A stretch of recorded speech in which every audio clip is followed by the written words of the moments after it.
If you want true, lasting change in your life, focus on identity-based habits over outcome-based goals. What does this mean? Well, I read the book Atomic Habits, and it's about changing your identity instead of your achievements. So think of I am statements versus I want. I want to be a daily reader. I am a reader. I want to read the Book of Mormon. I read my scriptures daily. I am a reader. These are some of the things that I've been implementing in my life. I want to eat healthy. I am healthy. It's subtle, but it makes a big difference for the brain. The brain believes our actions aligning with our words. So when we don't keep promises to ourselves, then we're not changing our identity. When we're focused on a checklist, then we're more worried about achievement versus identity. When we're more worried about achievement versus identity, it's also an ego thing. It's all the compounding things we do daily versus showy. It's humility versus ego and pride. Do we care more about how we look versus what we are?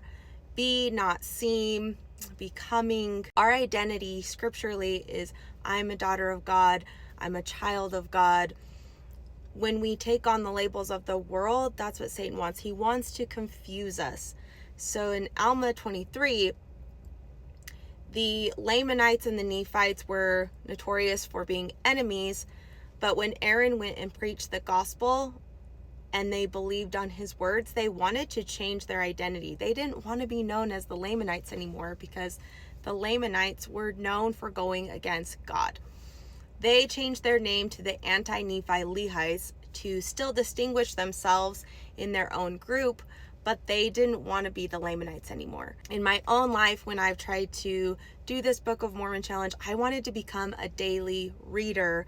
I wanted to truly change my habits, not just have a checklist.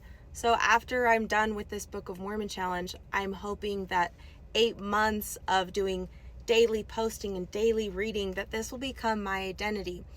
All of your daily compounded efforts turn into your identity, not just a checklist of I want to run a marathon versus I am a runner. Once you're done with the marathon, then what? It's just something you checked off your list.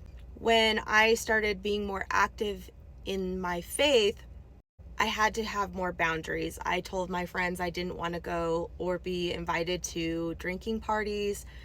I lost some friends. I got invited to things less.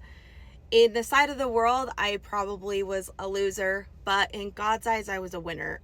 Becoming something new means we have to shed off our old habits, our old self.